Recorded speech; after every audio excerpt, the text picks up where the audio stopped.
제가 교회를 개척하던 중에 중국에서 선교사님이 한 분이 나오셔서 10여 년 만에 만나게 됐어요.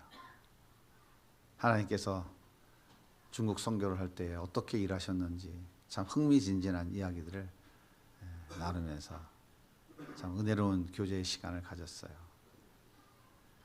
그리고 이제 돌아갈 시간이 돼서 전철역 범교역에 내려주기 위해서 제가 차를 몰고 뉴코아 아울렛 주차장이 있는 주차장 쪽으로 우회전을 하는 순간 쾅 하면서 제가 잠깐 정신을 잃었어요.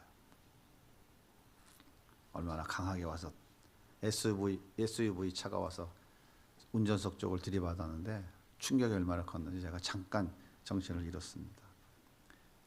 옆에 있던 선교사님이 김 목사 하면서 저를 흔들어 깨웠어요. 빨리 도망간다. 그래서 제가 비몽사몽간에 차를 몰았어요. 얼마나 빨리 도망가는지 따라갈 수가 없더라고요. 좌회전에서 사거리 신호등에서 우회전해서 또 내려가다 우회전을 하더라고요. 그래서 저는 빨리 갈 수가 없어서 천천히 이제 따라갔는데 부흥고등학교 앞 신호대기에서 퇴근 시간에 차가 꽉 막혀 있는데 거기에 서 있더라고요. 그래서 잡으려고 잡은 게 아니라 신호등이 잡아줬어요. 선교사님이 내려서 그 운전자를 딱 붙잡았어요. 그런데 보는 순간 기가 막혔어요. 얼마나 술을 먹었는지 완전 인사불성이었어요. 편도 2차선 도로에 퇴근 시간에 차가 꽉 밀려 있어서 차를 우회전해서 아파트에 있는 이면 도로로 이동을 시켰어요. 내려서 보니까 이 술 취한 이 운전자가 참 정말 행복해 보이더라고요. 행복해 보여. 완전히 필름이 끊겨가지고 뭐 횡설수설하는데 뭐 이게 천국에서 춤을 추고 노는 것 같이 정신을 못 차리더라고요. 참 안타깝더라고요. 참 측은한 마음이 들었어요. 선교사님이 그 친구를 이제 붙잡고 있고 그 여자분은 제가 이제 제 차에 태워서 물어봤어요. 왜 이런 일이 벌어졌느냐. 그랬더니 그 여자분이 쭉 울면서 이야기를 하더라고요. 우리 두 사람은 결혼을 하기로 약속했던 사이였는데 이런저런 연유로 결혼하지 못하게 됐습니다. 그래서 저는 지금 다른 남자와 결혼해서 살고 있습니다. 오늘 백화점에 우연히 나왔다가 오랜만에 저 친구를 만났는데 이제 결혼도 했고 시간도 흘러서 감정도 사그러져서 커피 한 잔을 나누게 됐습니다. 커피를 나누다가 저 친구가 이 지난 시간 때문에 속이 상했는지 그냥 낮술을 마구 퍼먹어서 저렇게 됐습니다. 그러면서 하는 얘기가 뭐라면 이 얘기였어요. 한 번만 용서해 주세요. 저 친구 회사 업무 중이었습니다. 회사 차 가지고 음주운전 한 것이 적발되면 이제 회사에 쫓겨나게 되는데 한 번만 용서해 주세요. 그 여자가 얼마나 젊은 여자가 눈물을 줄줄 흘리면서 애절하게 용서를 구하는지 참 가슴이 먹먹하더라고요. 음주운전에 인사사고 거기에 뺑소니까지 치다가 잡혔으니까 이거 문제가 심각합니다. 심각해요. 제가 봐도 문제가 심각해요. 아직 결혼도 못한 이 젊은 친구가 인생이 망가지게 된 것이죠. 옆에 같이 타고 있던 이 여자친구도 마찬가지죠. 음주운전을 방치했으니까 책임을 면하기 어렵습니다. 선생님, 제 남편이 알면 저 쫓겨납니다. 저를 좀 살려주세요. 도와주세요. 이 은혜 평생 잊지 않고 살겠습니다. 한 번만 용서해 주세요. 제가 참 가슴이 먹먹하더라고요. 이거 참 이거 참 황당하더라고요. 얘기를 듣고 보니까 두 사람 다 지금 처지가 너무 딱한 거예요. 참나. 제 마음에 이런 음성이 제 마음에 들려오더라고요. 야, 불쌍하지 않니? 불쌍하잖아. 그런 소리가 안 들렸으면 좋은데 그 소리가 들리더라고요. 예배당 계약해놓고 잔금을 못 치러서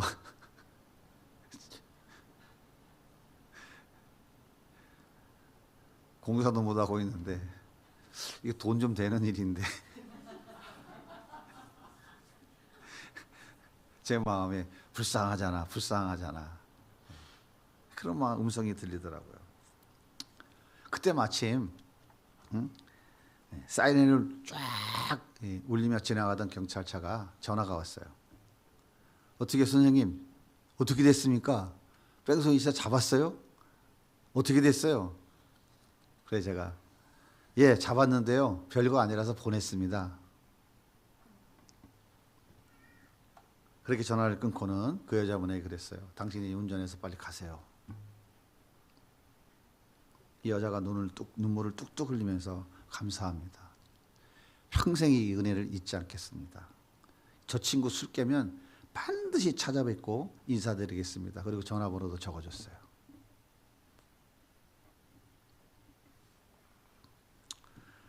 그리고 저는 목 디스크 파열로 한 달 동안 병원에 입원했습니다.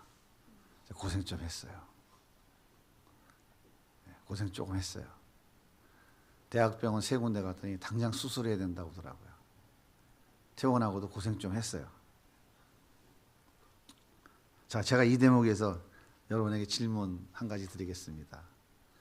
이 친구 술 깨고 나서 평생 이 은혜 잊지 않고 살겠습니다. 저에게 전화를 했을까요? 안 했을까요? 안 했을 것 같아요. 아니 그러면은 병원에 찾아와서 선생님 감사합니다. 이제 앞으로 열심히 살겠습니다. 고맙습니다. 이렇게 찾아와서 감사했을까요? 안 했을 것 같아요? 어떻게 이렇게 잘 알아요?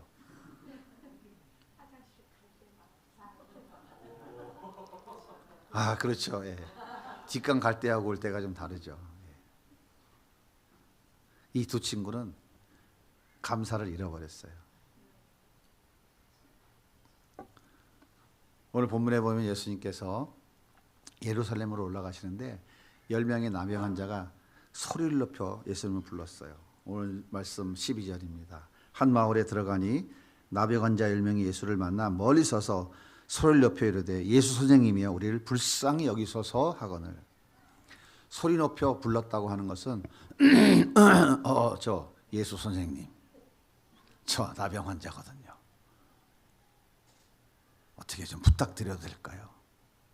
라고 하는 건 아닌 것 같으죠? 예수님, 예수님 살려주세요. 살려주세요. 목숨 걸고 필사적으로 예수님을 불렀다는 거예요. 나병 환자들은 같은 한 마을에 가족들과 함께 살지 못합니다. 격리 수용됩니다. 그래서 마을에서 멀리 떨어진 곳에 한적한 곳에 그들만 따로 살아요. 그런데 예수님이 지나가는 예수님 얼굴이 보였을까요? 보이지 않죠. 보일 리가 없죠. 그런데요, 그들은 무슨 생각을 했을까요? 저기 지금 지나가는 저 예수라는 사람이 죽은 자를 살린 사람이래잖아. 저 사람이 우리 나병도 고쳐줄 수 있을 것 같지 않아? 야, 언제 이런 기회가 다시 오겠어? 야, 저 얼굴도 보이지 않고 저 멀리 지나가는 저 예수라는 사람 좀 불러보자. 이들이 얼마나 목숨을 걸고 예수를 불렀을까요? 여러분 같으면 그렇게 안 했을까요? 예수님께서 그들이 외치는 소리를 들으시고 그들 가까이 오셨어요. 그들에게 이렇게 말씀하셨어요. 가서 제사장에게 보여라. 오늘 14절에 이렇게 말씀하시죠. 같이 읽어볼까요? 보시고 이르시되 가서 제사장들에게 너희 몸을 보이라 하셨더니 그들이 가다가 깨끗하여 진지라. 10명의 나 환자들이 예수님을 향해서 제사장을 향하여 달려가기 시작했어요. 그런데 이게 웬일입니까? 가던 도중에 치유되는 기적이 일어났어요. 10명의 나병 환자가 얼마나 기뻤을까요? 따봉 이러지 않았을까요? 예? 따따봉이라고 했을까요? 경상도 사람들은 대끼리 그러죠. 대끼리. 대끼리 아시죠? 대끼리. 요즘 청년들은 뭐라 그래? 젊은이들은 대화 그러나요? 지나갔나요? 그것도 킹왕짱 이러나요? 아무튼 모든 수식어를 다 동원해서 최고의 감격을 표현하지 않았을까요? 하지만 그들의 기쁨은 이런 단어로, 이런 표현으로 다 표현될 수 있을까요? 여러분, 나병이 어떤 병입니까? 나병은 성경에 보면 하나님의 저주받은 병이다라고 하는 생각이 많이 들어요. 모세의 누이 미리암이 모세가 이방 구스 여인을 아내로 삼은 것을 비방하다가 문둥병에 걸렸어요. 요시야 왕은 자기 멋대로 성전에서 분향하다가 이를 말리는 제사장을 향해서 화를 냈어요. 그 순간 이마에 문둥병이 시작됐습니다. 엘리사의 종 게하시는 아람의 군대장관 나아만에게 거짓말을 해서 은 2달란트, 옷 2벌 챙겼다가 엘리사의 저주로 문둥병이 걸렸어요. 레위기 13장에 보면 이런 문둥병, 나병 환자들은 부정한 사람이기 때문에 가족들과 함께 살 수 없습니다. 동네에서 멀리 떨어진 곳에 격리 수용돼야 돼요. 혹시라도 누가 사람들이 지나가면요, 부정하다 소리 질러야 돼. 문 밖에 나와서. 그래서 그 사람들이 가까이 오지 못하게 해야 돼요. 나병 환자는 예배를 드리고 싶어도 성전에 갈 수 없어요. 가족을 보고 싶어도 마을에 들어갈 수 없어요. 만일 발각되면 돌에 맞아서 그 자리에서 죽습니다. 나병 환자들은 하나님께 버림받은 자들이에요. 가족들에게 소외당한 사람들입니다. 경제적으로 매우 궁핍한 삶을 살아가야 되는 사람들, 비참한 사람들이에요. 이런 나병 환자들이 지금 고침을 받은 것입니다. 예수님 감사합니다. 저주에서 구원해 주셔서 감사합니다. 이제 내 인생은 덤입니다. 주를 위해 내 평생을 드리겠습니다. 최소한 이런 정도의 감사는 있어야 되지 않을까요? 그런데 9명의 나병 환자는 각각 자기 일로 가버렸어요. 그런데 그 중에 한 사람, 그것도 사마리아인이 예수님 발 앞에 무릎을 꿇고 엎드렸어요. 감사합니다. 예수님 앞에 무릎을 꿇고 감사를 표현하는 이 사마리아인은 어떤 사람이었을까요? 북이스라엘은 수도가 사마리아입니다. 그래서 북이스라엘 사람들을 사마리아인 이렇게 표현하는 거예요. 그러니까 북이스라엘은 남유다 왕국과 같은 동족입니다. 남유다 왕국은 유다 지파와 베냐민 지파 두 지파가 남유다 왕국을 이루고 있었고, 나라가 분단되면서 나머지 10지파는 북이스라엘이라 이렇게 지칭했어요. 이 북이스라엘은 722년 아수르에 의해서 멸망했습니다. 아수르가 거대한 제국을 통치하는 방법은 피를 섞는 방법이에요. 아수르인과 점령지의 사람들, 북이스라엘 사람들을 혼인시키면 어떻게 돼요? 다 가족이 되잖아요. 다 인척이 되잖아요. 이런 방법으로 통치를 했단 말이에요. 반란이 일어나지 않게 하기 위해서. 그런데 성경에는 뭐라고 말해요? 이방인과 결혼하지 말라고 했잖아요. 그러니까 유대인들이 사마리아인들을 보면 아주 더러운 종자라고 얼굴에 침을 뱉었어요. 갈릴리에서 예루살렘으로 올라가는 길은 사마리아 땅을 지나가면은 아주 쉽게 빠르게 갈 수 있는데, 이 남유다 사람들은 예루살렘에 올라갈 때 더럽다고 사마리아 땅 거치지 아니하고 돌고 돌아서 예루살렘에 올라갈 정도였습니다. 그래서 사마리아인들은 유대인들을 같은 종족이면서도 원수같이 생각했어요. 정말 싫어했어요. 이 사마리아인이 예수님이 유대인인 것을 알면서도 찾아와서 그 예수님 발 앞에 지금 무릎을 꿇고 있는 거예요. 만약에 하나님의 선택을 받은 민족, 반면에 하나님의 선택을 받은 민족이라고 큰 소리치며 우리만큼 하나님을 잘 섬기는 자가 없다고 생각했던 이 자랑하던 9명의 유대인 문둥병자들은 저주받은 병, 그 불치의 병에서 고침받고도 그들은 지갈 길로 가버렸어요. 감사를 잃어버렸습니다.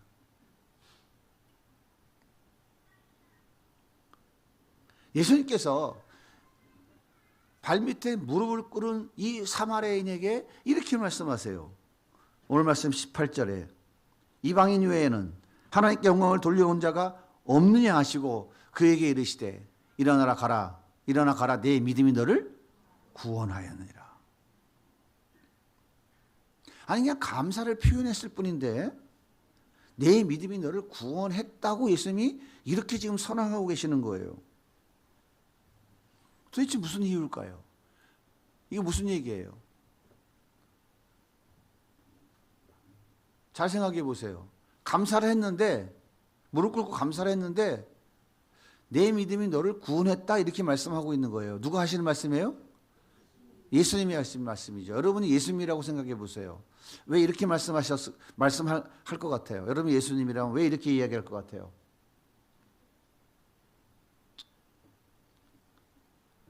한번 생각해 보세요. 그렇게 생각하는 것이 성경을 예수님의 관점으로 보는 거예요. 여러분의 관점으로 보십시오. 말도 안 되잖아. 뭐 나병 고쳐줬는데 뭐 예수님이 너 구원받았어 그렇게 얘기하는 건 말이 돼요 안 돼요? 말이 안 되죠?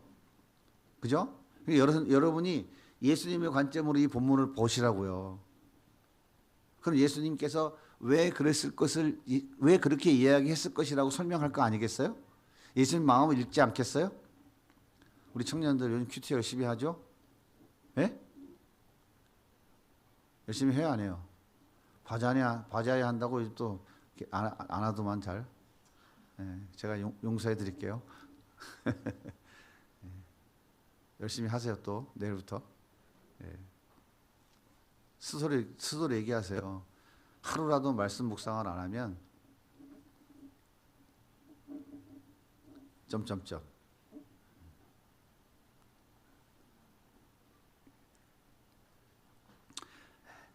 감사를 표현했는데 내 믿음이 너를 구원했다라고 얘기해요. 그러면 감사가 곧 뭐라는 거예요? 믿음이라고 하는 것이죠. 예수님은 지금 이 사람의 감사가 내가 나병을 치유했기 때문에 내가 원하는 것을 얻었기 때문에 감사한다라고 말씀하고 계시는 것이 아니라 너는 그 감사가 믿음이야, 믿음의 표현이야 라고 지금 정의하고 계시는 거예요. 이해가 되십니까? 이 정도 이해가 돼야 세비전 양이문교회 성도님 수준인데 너의 감사가 너의 믿음이야 이렇게 정의를 내리고 있는 거예요. 그러니까 네가 필요한 것을 얻었기 때문에 네가 감사하는 게 아니야. 너의 믿음을 너는 지금 표현하고 있는 거야 라고 예수님이 이렇게 말씀하고 있는 거예요. 그러니까 사마리아인의 감사는 네가 원하는 어떤 것을 얻은 그 결과 때문에 감사하는 것이 아니라 예수님에 대한 믿음의 표현을 지금 하고 있다라고 예수님께서 말씀하고 있는 거예요. 그러니까 이런 얘기입니다. 나는 내 죄 때문에 저주받아 나병에 걸린 사람입니다. 당신도 나를 이방인이라고 그러잖아요. 저주받아 나라가 망했어요. 나는 그래서 이 나병 때문에 고통 속에 살다가 지옥에 영원히 떨어져 죽어야 될 죄인이에요. 나는 내 힘과 내 능력으로 이 나병의 무서운 저주에서 벗어날 수가 없는 죄인이에요. 그런데 당신이 나의 병을 고쳐주셨습니다. 나는 이제 이 죄에서 구원받았습니다. 나는 이제 지역 형벌에서 구원받았습니다. 할렐루야 감사합니다. 이것이 나병 환자의 감사 속에 담긴 내용인 거예요. 그래서 예수님께서 내 믿음이 너를 구원했다라고 선언하고 계신 거예요. 무슨 얘기입니까? 우리의 진정한 감사는 내가 필요한 뭔가를 얻었기 때문에 드리는 감사가 아니라 믿음으로 드리는 것 때문에, 믿음 때문에 나 같은 죄인 살려주시고 구원해 주신 그 은혜, 그 믿음이 나의 감사로 표현되어지는 것이다 라고 말씀하고 있는 거예요. 9명의 나병 환자 보세요. 동일하게 고침받았잖아요. 그들은 예수님께 돌아와 감사하지 않았어요. 이유가 뭘까요? 9명의 나병 환자들은 자신들의 나병은 죄의 대가라고 그들은 생각하지 않았어요. 하나님과 전혀 무관하다고 생각하고 있었던 거예요. 그래서 예수님께 감사드리는 것보다 예수님이 나의 나병을 고쳐주셨다는 것을 자랑하는 것이 그들에게 더 중요했던 거예요. 그래서 이웃과 가족들을 향해 달려간 거예요.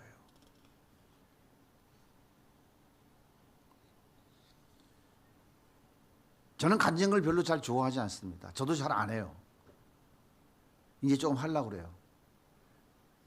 근거는 말씀을 근거하지 않는 간증은 다 자기 자랑인 거예요. 사마리아인과 같이. 사마리아인의 감사는 예수님은 하나님의 저주로 영원한 지옥 형벌을 받아야 할 나를 살려주시고 이 땅에 오신 하나님의 아들이며 메시아를 믿는 믿음의 표현인 거예요. 만약 그렇지 않다면 9명을 따라갔겠죠. 나머지 9명의 환자는 이런 믿음이 없었습니다. 그래서 예수님께 돌아와 감사하는 것이 아니라 나 나병 고침받았어. 죽은 자를 살렸다는 그 예수가 나를 고쳐줬어. 정말 그 사람은 대단한 사람이야. 자기가 나병 나은 것을 자랑하기 위해서 달려간 거예요.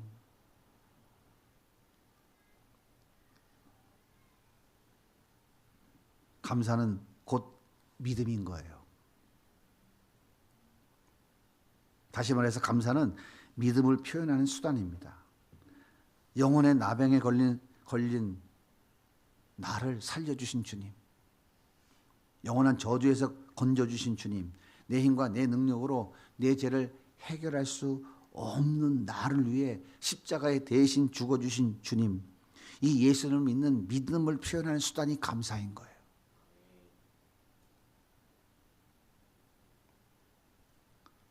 그래서 이 믿음 없는 사람에게는 진정한 감사는 없는 거예요.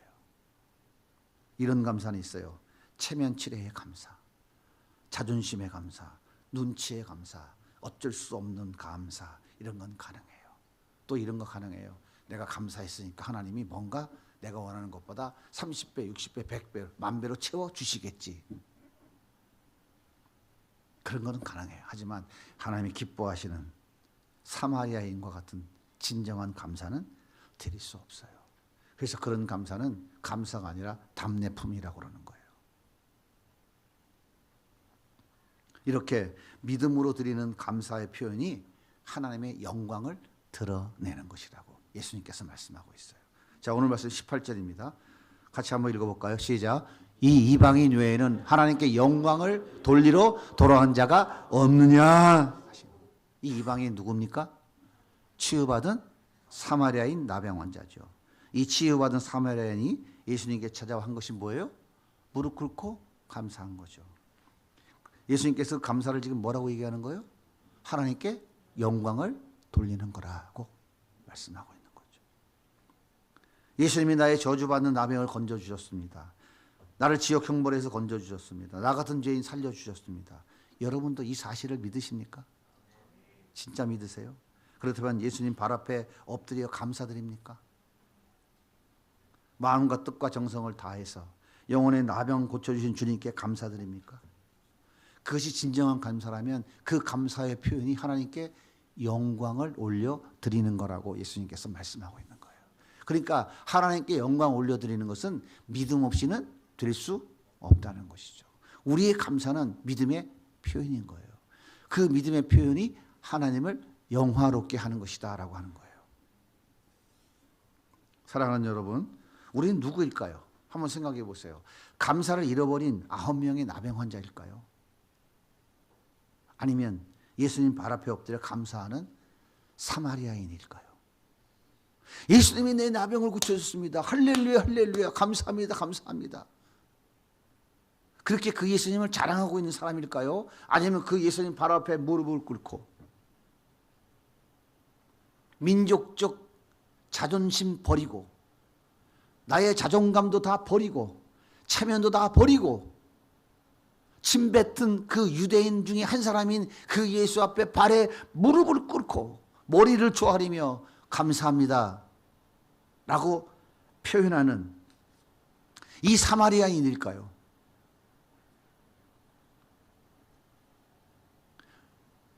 저는 본문을 설교를 준비하고 묵상하면서 제가 깨달은 것은 이거예요. 아, 나는 감사를 잃어버린 9명의 나병 환자 중에 한 사람이다라고 하는 것을 깨달았어요. 제가 예수님을 만나러 인격적으로 만난 뒤에 너무 감사했죠. 기뻤죠. 그래서 뭐 질통지고 벽돌 나르고 교회 건축도 했어요. 건축이 끝나고 교회 부흥회가 열렸어요.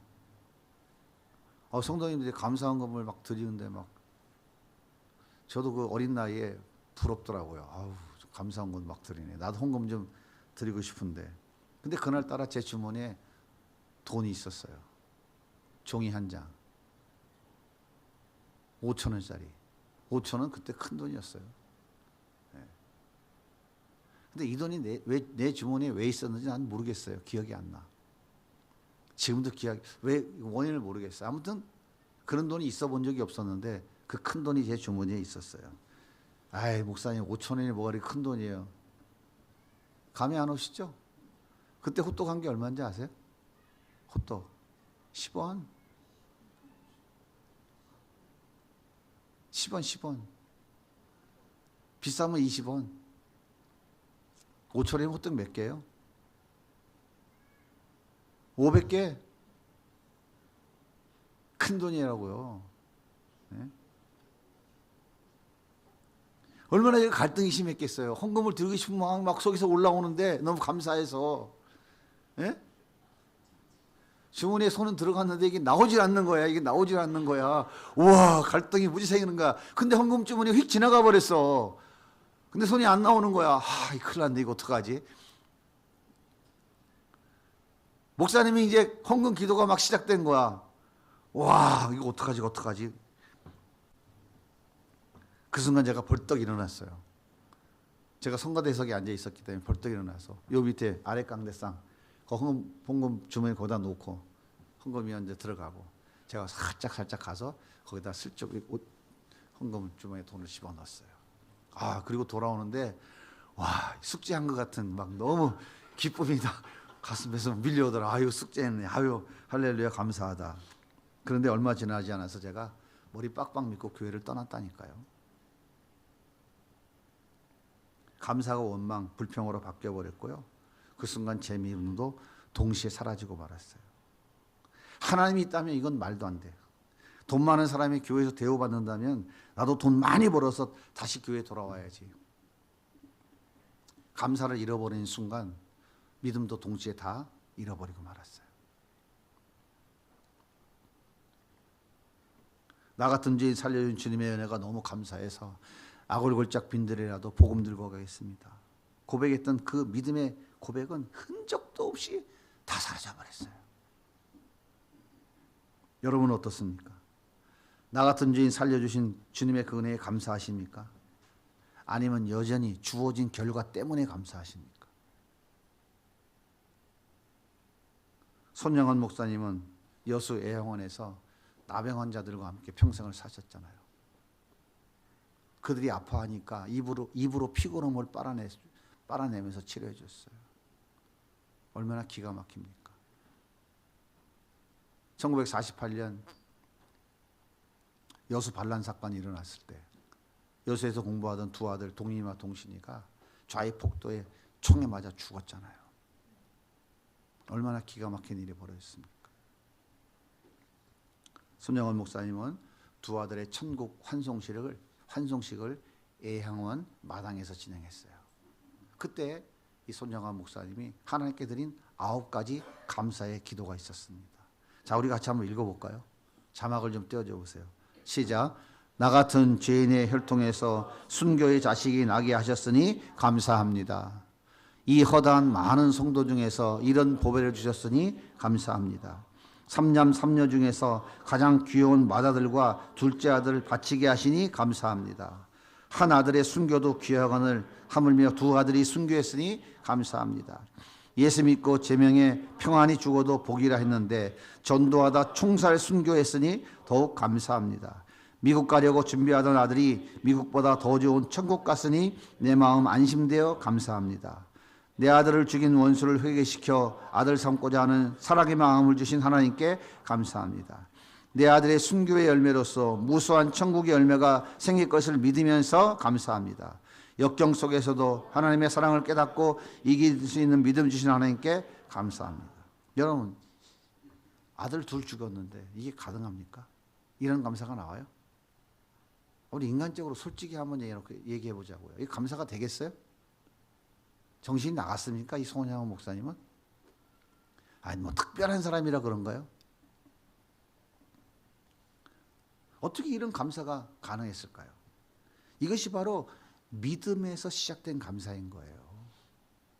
믿음이 없이는 절대 이런 감사가 안 되는 거예요. 어떤 믿음일까요? 자 보세요. 두 아들은 내 아들이 아니라 하나님이 맡겨놓으신 하나님의 자녀라는 믿음이 그에게 있었기 때문에 감사할 수 있는 거예요. 두 아들은 예수 믿고 구원받아 천국 갔다는 믿음이 있기 때문에 이런 감사를 드릴 수 있는 거예요. 두 아들을 통해 많은 사람이 예수 믿고 구원받는 열매가 맺어질 것이라는 믿음이 있기 때문에 이런 감사가 가능한 거예요. 두 아들 죽어서 뭐 보상금 한 10억씩 받았어요? 두 아들 죽어서 뭐 국가 유공자 훈장 받았습니까? 두 아들 죽어서 뭔가 이 송은영 목사님의 교회가 크게 뭐 부흥되고 성장돼서 많은 성도가 몰려왔습니까? 어떤 대가가 아무것도 없잖아요. 그런데 어떻게 이런 감사를 할 수 있어요? 그것이 믿음인 거예요. 믿음의 표현인 거예요. 이런 믿음이 있었기 때문에 이런 감사의 기도를 공개적으로 드릴 수 있었던 겁니다. 그리고 손영원 목사님의 이 감사가 진짜 믿음의 표현인 것을 확정시켜준 사건이 뭡니까? 두 아들을 사형대에서 끌어내려다 자기 아들 삼은 거예요. 그 아들이 일찍 죽고 그 아들이 낳은 손자가 이번에 다니엘 기도에 나와서 간증하고 있잖아요. 사랑하는 여러분, 하나님께서 나 같은 죄인 살려주신 것을 믿으십니까? 그래서 마음과 뜻과 정성을 다해 하나님께 감사의 삶을 살아가고 계십니까? 올 한 해도 하나님의 은혜로 살았고 오늘 여기까지 이른 모든 것이 하나님의 은혜로 되어졌다고 하는 것을 여러분이 믿으십니까? 진짜 그렇게 고백하세요? 뭔 소리요? 내가 얼마나 열심히 했는데 잠 안 자고 뛰고 달리고 고생을 얼마나 했는데. 그렇기 때문에 사마리아인처럼 예수님께 무릎을 꿇고 있습니까? 여러분이 받은 최고의 복이 뭡니까? 여러분이 받은 최고의 복이 뭐예요? 아들이 뭐 서울대학 떨어졌는데 복도 못 받았어요? 아파트 새로 사셨어요? 그게 복입니까? 복은 복이죠. 근데 그건 없어도 되는 복이에요. 있으면 좋지만. 없으면 좀 불편할 뿐이지 없으면 무슨 뭐 생명의 시장 없어요. 여러분이 받은 진정한 복이 뭐예요? 하늘에 속한 신령한 복. 그 복이 무엇입니까? 나 같은 죄인 살려주신 복, 영혼의 나병을 고침받은 복, 하나님 자녀 삼아주신 복, 영원한 하나님 나라를 유업으로 주신 복. 여러분 돈 내고 사신 게 아니잖아요. 이 놀라운 복, 어떤 값을 치르고도 얻을 수 없는 이 복을 받았다고 하는 확신이 있다면 여러분의 감사는 진정한 감사가 되어야 돼요. 진정한 감사는 사마리아인처럼 예수님 앞에 무릎 꿇는 것입니다. 민족적 감정도 자신의 자존심도 체면도 아무것도 따지지 않고 땅바닥에 무릎을 꿇고 엎드리는 거예요. 그리고 감사하는 거예요. 바로 나의 중심을 하나님 앞에 드리는 거예요. 나의 중심을 하나님께 드리는 거예요. 한 번만 용서해 주시면 이 은혜 평생 잊지 않고 살겠습니다. 술 깨면 꼭 찾아뵐게요. 그렇게 애절하게 용서를 구하던 사람이 전화를 하거나 찾아온 적이 없었습니다. 아마 이 두 사람은 이렇게 얘기했을 거예요. 어휴, 그때 죽을 뻔했는데 살아났어. 내가 정말 연기를 잘한 거야. 술 먹을 때마다 그때 일을 자랑할지도 모릅니다. 하지만 저는 목에 통증이 느낄 때마다 주님께 감사해요. 주님, 감사를 잃어버리지 말라고 제 목에 흔적을 남겨주셔서 감사합니다. 주님 부르실 때까지 늘 나 같은 죄인 살려주신 은혜 잊지 않고 늘 감사하며 살겠습니다. 주일 예배 드리는 것이 귀찮아지지는 않으셨습니까? 말씀 읽고 질문하고 생각하는 것이 귀찮아지지는 않으셨나요? 내가 원하는 것이 이루어지지 않아서 이런 마음에 원망 불평이 가득해 있지는 않나요? 그렇다면 여러분 꼭 기억하셔야 돼요. 감사를 잃어버리신 겁니다. 동시에 믿음도 잃어버린 거예요.